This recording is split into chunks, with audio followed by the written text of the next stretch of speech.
le rôle de la protection des avocats dans le cadre de l'état de droit tient particulièrement à cœur à la Commission, à ma direction générale et je dirais à moi-même. J'ai eu l'occasion pendant quelques années d'exercer cette merveilleuse profession d'avocat avant de m'orienter vers d'autres domaines. Et nous avons encore eu l'occasion d'aborder le sujet lors du dernier Conseil justice sous présidence française. Vous savez que le garde des Sceaux a un long parcours d'avocat et nous avons consacré un débat avec les ministres de la Justice sur la manière dont on peut protéger le rôle de l'avocat dans le cadre de nos travaux sur l'état de droit. Parce que les avocats sont en général les premiers intermédiaires entre les citoyens et le système judiciaire. Vous savez que l'article 47 de la Charte des droits fondamentaux consacre le droit à un recours effectif et à un accès à un tribunal indépendant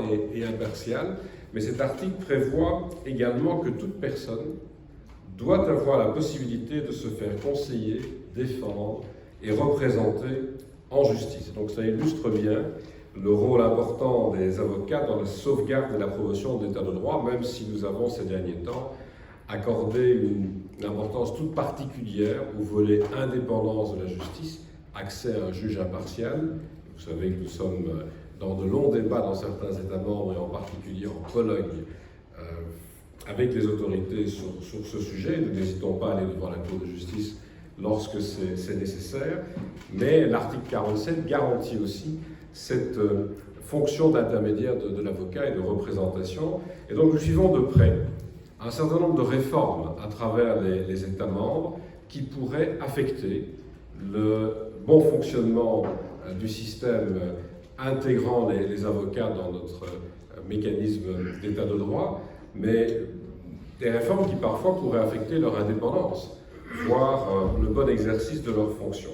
And so you know that since 2020 we have started a new process at the EU level, so we publish now a rule of law report about the 27 member states, and in the rule of law report 2021 we have emphasized that an effective justice system requires that lawyers are fully free to advise and represent their clients.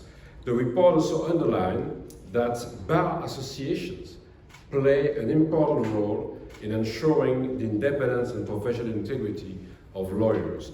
And European standards notably require that these bars are fully independent. And just before the pandemic, I had the opportunity in a meeting in Austria, in Vienna, to meet the bar associations. It was in another period of time, and it was with a physical presence to discuss already about such a kind of role for the bar associations. And the country chapters of the Rule of Law report show that some member states are preparing reforms of their regime governing the practice of law. Such reforms can make, I will say that, a positive contribution to guaranteeing the independence of lawyers and can facilitate citizens' access to a lawyer. However, in the same Rule of Law report, we present some situations where lawyers face difficulties, and I have had specific discussions with some representatives of different bar associations about concrete reforms in different member states. These vary from one member state to another. We don't have the same situation in the entire European Union. There can, for instance, be problems related to legal aid and the financing, of course, of the legal aid, or to the violation of professional secrecy between the lawyer and his client. In this respect, I would like to underline that the confidentiality of communications between lawyers and their clients is guaranteed in European law by the Directive on the Right of Access to a Lawyer. Moreover, according to the recommendations of the Council of Europe, any exception to this principle of confidentiality should only be allowed if it's compatible with the rule of law. And you know the discussions that we have all the time about the necessity and the proportionality in all the decisions. It was, again, the same discussion about many measures taken during the pandemic by the authorities. But certainly in such a case, when we face exceptions to the confidentiality of those communications. For the preparation of the Rule of Law Report 2021, we have exchanged directly with lawyers and bar associations, both at national and European level, and I want to insist on the participation of all the bar associations in all member states. It's not already the case, but we have had contact with lawyers in all the member states, but maybe it's important to increase the participation of the bar associations themselves. And we are continuing in this approach for the preparation of this year's report, the third one already. And you know that in the third Rule of Law report, we will come with country-specific recommendations, if I may, so recommendations to the member state. It's not so different in comparison with the two first reports, because in the two first reports the conclusions were very clear, but it will be maybe easier to see concrete recommendations and to organize the follow-up of that. This week, to give an example about the communication with the Bar Association, we held virtual meeting with the Portuguese and the Greek bar associations again. And again, we will continue to do that. I would like to thank your committee for its support in organizing these consultations. And so, for the next year, it will be important to see if there is a need to have some recommendations, maybe in some member states, about the situation concerning the lawyers or the bar associations or the access to justice for the citizens and also the companies, of course, in different fields. Je voudrais confirmer que depuis plusieurs années, nous présentons aussi, vous le savez, des indicateurs sur l'indépendance des avocats et des barreaux dans le tableau de bord annuel de la justice, le Justice Scoreboard que vous connaissez. Dans ce cadre, nous avons aussi eu l'occasion de collaborer avec votre comité. En 2021, le tableau de bord de la justice a indiqué que de manière générale, l'indépendance des avocats était correctement garantie en Europe, même si dans certains États membres, le pouvoir exécutif tend à exercer un contrôle sur le barreau national. Et ceci montre à nouveau que nous devons rester vigilants, et donc ce sera un des thèmes, et c'est un des thèmes des échanges que nous menons pour l'instant dans la préparation du rapport 2022. La Commission est déterminée à continuer à surveiller attentivement l'indépendance des avocats au sein de l'Union et à prendre en compte cette dimension dans la prochaine publication, en juillet, du rapport 22. Je voudrais insister sur le fait que nous reviendrons évidemment sur ce thème aussi dans le tableau de bord 2022, puisque nous sommes entrés maintenant dans un cycle et une séquence de publication du tableau de bord, puis de publication du rapport. Au sein de l'Union, la profession d'avocat, je voudrais quand même le rappeler, mais vous le savez, est réglementée par la libre prestation de services, ainsi que dans certaines directives européennes en matière pénale, telles que la directive relative au droit à l'information dans le cadre d'une procédure pénale ou la directive relative au droit d'accès à un avocat. Et nous disposons d'un certain nombre d'instruments pour veiller à la protection de l'indépendance des avocats. En cas d'atteinte grave à ce principe d'indépendance, nous pouvons notamment introduire des procédures d'infraction contre un État membre devant la Cour européenne de justice. Vous savez que le concept d'État de droit repose sur des valeurs inscrites notamment dans le traité, dans l'article 2 du traité. L'indépendance de la justice figure aussi dans le traité et dans la Charte des droits fondamentaux, mais tout cela est complété par de la jurisprudence que vous avez l'occasion de rencontrer et de pratiquer régulièrement, des jurisprudences de la Cour de justice de l'Union, mais aussi de la Cour européenne des droits de l'homme. Des instruments comme ceux de la procédure d'infraction, par exemple, sont très utiles parce que ça nous permet évidemment de réagir fortement auprès des États membres lorsque nécessaire.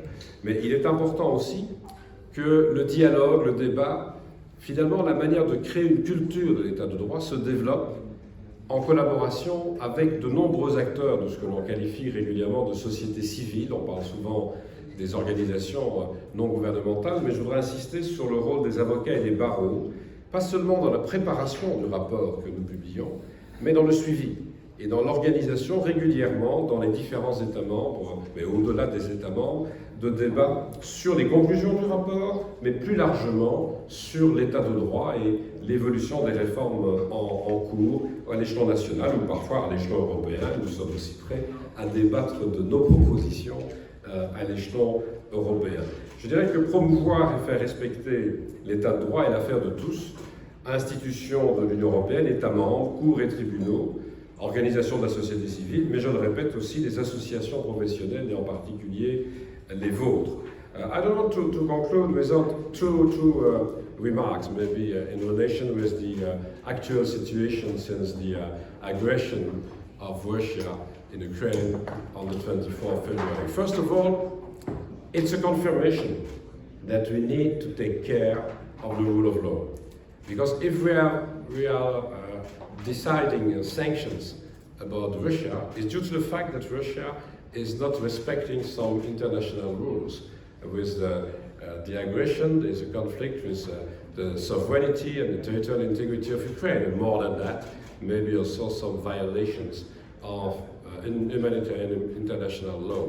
And so, if we organize sanctions, it's due to a breach to a rule-based system. And if we want to be credible in such a way, we need to continue to take care of the rule of law and the correct application of the rules in the EU. And it's the reason why I continue to do that with the rule of law report, with infringement proceedings, and with sometimes some financial discussions too with the member states. It's not only with the member states. We continue the same discussions with the accession countries and with all the partners, because we try to see reforms in the different partner countries in the same way that we try to organize in the EU with an application of the international and European standards. The second remark is about what we are doing now in the way to, on one side, implement correctly the sanctions, and also to try to organize investigations, prosecutions, and maybe one day some decisions in justice about war crimes and other kinds of crimes. First of all, about the war crimes. From the 11th of March, I've started discussions with the Genocide Network and Eurojust, Europol and other agencies to try to see how it's possible to have the same methodology to collect evidences about the war crimes. First of all, to collect testimonies from the refugees when they are coming to the European Union, and to see how it's possible to store in a central way the evidences. And we try to do that with a sort of clearinghouse, if I may, at the level of Eurojust. To do what? To be able to provide information about the evidence to the ICC and the Prosecutor General in the ICC, but also the Prosecutor General of Ukraine and different prosecutors in different member states using their universal competence to start investigations like in Poland. And it's very important to do that because, you know, without evidence it's quite difficult to have prosecutions and condemnations. So we have started, and we continue to do that, not only with the member states in the EU, but again with many other partners, certainly Ukraine, but also the US, UK and others, and we will continue. It's very important to have the same methodology. It's very important to have the same way to centralize all the evidence in the same place, and maybe we will have to receive the support of the lawyers and the bar associations to take part in such a process. We try also to avoid the repetition of testimonies by the same people. If it's possible by video to have one declaration, it's enough, and not try to repeat all the time the same process. The second element that I want to mention to conclude is the fact that we have on the same day, on the 11th of March, I have launched a new task force, the first meeting of the new task force, Freeze and Seize. That means that you know that we have decided sanctions, but we need to be sure, with a coordination by the Commission, that we have the same implementation of the sanctions in all the member states. And so we have a task force with, again, Eurojust, Europol, but the 27 member states and the different services in the Commission, not only by DG, but DG FISMA and others, to be sure that we are working with the same method. And you know that to freeze assets is not so difficult. Of course, we need to identify the people, we need to identify the assets, but there it's an administrative procedure. First of all, by the treasuries, by the Department of Finance. But if you want to go further than that and to organize a confiscation and maybe to use the confiscations to finance a trust fund for Ukraine, you need to have a judicial process, of course, and to make a link between the people on the list of the sanctions and some criminal acts. Criminal acts may be money laundering and other, but also the fact that sometimes there are some attempts to bypass the sanctions. It's a criminal act, a fact in different member states.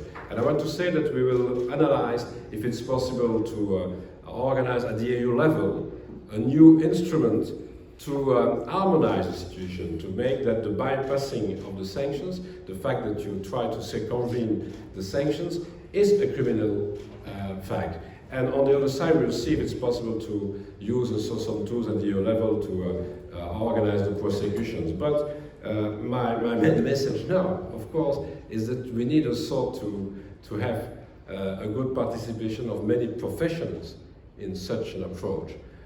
First of all, to help us, maybe in the way I said, to collect evidences, or to work when we are discussing about the freezing and seizing of assets, but certainly to don't see too many professionals helping different people on the list of the sanctions to try to avoid, to try to bypass the sanctions. I insist on that because, of course, I have full confidence in your committee, in your associations, but you know that we have different kind of professionals in all the professions. And so it's important to repeat that. But thanks again for such an opportunity to explain what we are doing concerning the lawyers in our activities dedicated to the rule of law. But I was sure that it was interesting to you to listen to some comments about what we are doing now in such a crisis in relation with the collect of evidence for war crimes, but also the way to be efficient in the implementation of the sanctions. Thank you very much.